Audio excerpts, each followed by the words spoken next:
5 امور ایسے ہیں کہ اگر وہ کام ہو جاتے ہیں تو ان کے بعد غسل کرنا فرض یا بعض فقہا جیسے لکھ دیتے ہیں واجب ہے۔ ان میں سے پہلا ہے ایام حیض کا اختتام، کہ حیض ختم ہوگا غسل واجب۔ اسی طریقے سے نفاس، جو بچے کی پیدائش کے بعد بلیڈنگ ہوتی ہے، اس کے بعد ایک عورت پہ سمجھ لیں وقتی طور پہ ناپاکی طاری ہوتی ہے، اور اس کے بعد جو غسل کیا جاتا ہے، اس کے بعد یہ ختم ہوتا ہے نفاس تو غسل واجب ہو جاتا ہے، اب جو غسل کرنا ہوتا ہے یہ فرض ہے۔ تیسرا احتلام ہوتا ہے کہ رات کو سوئے اور غسل فرض ہو گیا جس کو ہم کہتے ہیں کہ، لیکن اس میں آپ کو بتایا تھا کہ شرط یہ ہوتی ہے کہ صبح جاگنے پر اپنے کپڑوں پر تری پائی، اور غالب گمان یہ ہے کہ یہ احتلام کے قطرات ہیں، خارجی اور پانی وغیرہ نہیں ہے، تو پھر اس پہ غسل واجب ہوگا۔ چوتھا آپ کو بتایا تھا کہ دخول ہے، یعنی انسان زندہ انسان کے ساتھ اگر تعلق جیسے تعلق زوجین ہوتا ہے قائم ہوتا ہے،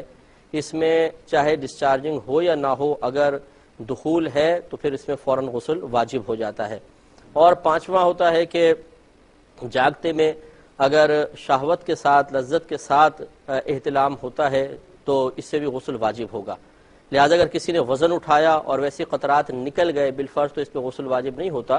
کیونکہ جاگتے میں غسل کے وجوب کی شرط یہی ہے کہ لذت کے ساتھ یا شہوت کے ساتھ انزال ہوگا، ڈسچارجنگ ہوگی تو غسل واجب ہوگا، ورنہ نہیں۔ یہ 5 اسباب ہوتے ہیں جن کی وجہ سے غسل فرض ہوتا ہے۔ اب یہ خیالات غلط ہیں کہ جی چھپکلی بدن پہ گر گئی تو غسل واجب ہو گیا،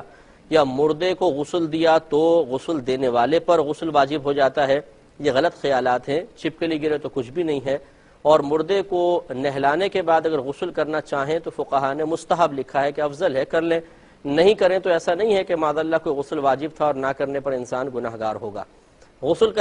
جب غسل واجب ہو جائے تو تاخیر نہیں کرنی چاہیے، کیونکہ نبی کریم صلی اللہ علیہ وسلم کے فرمان عالی شان کے مطابق جس گھر میں کوئی جنبی شخص ہوتا ہے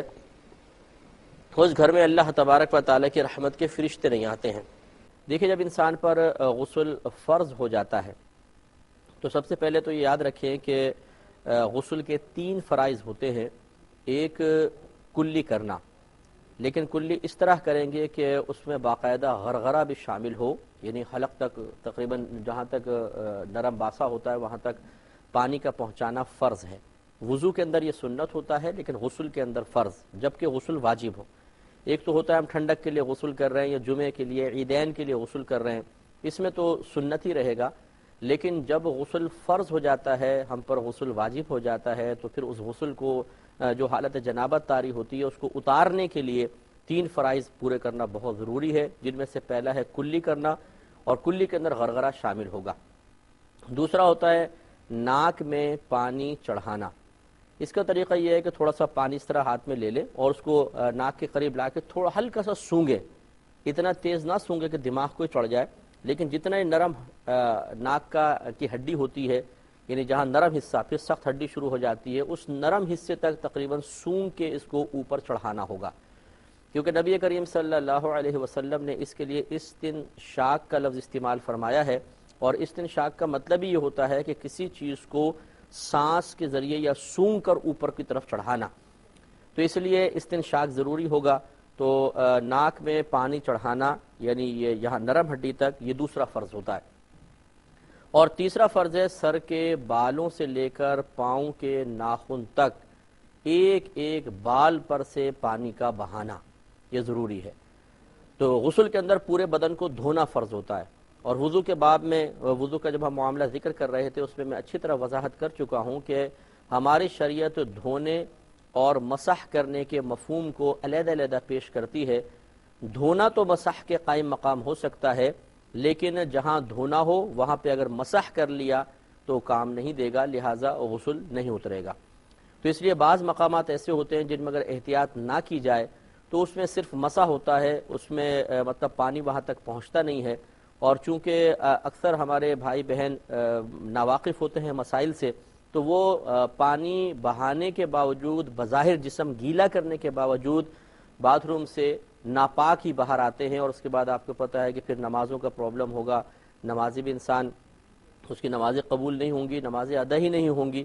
اور اسی طرح گھر میں جو حالت جنابت میں رحمت کے فرشتے نہیں آتے ہیں تو وہ بھی ایک معاملہ رہے گا کہ اللہ کی رحمت کے فرشتے نہیں آئیں گے، تو بے برکتی گھر میں پیدا ہوتی ہے۔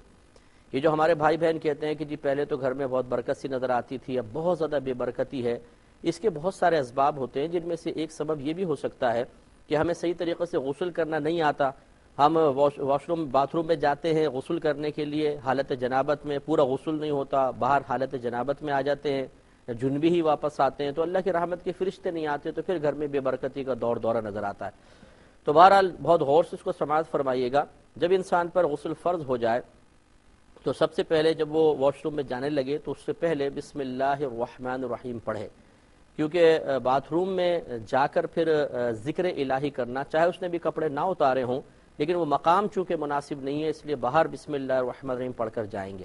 اور یہ آپ کو پہلے بتا چکے ہیں کہ حالت جنابت میں کلی کرنے کے بعد ذکر الہی بلا کراہت جائز ہے، لہذا کلی کر کے پھر بسم اللہ الرحمن الرحیم پڑھ کر پھر باتھ روم میں داخل ہوں گے، اور الٹا قدم پہلے رکھنا، یعنی اندر جاتے ہوئے رکھنا سنت کریمہ ہے۔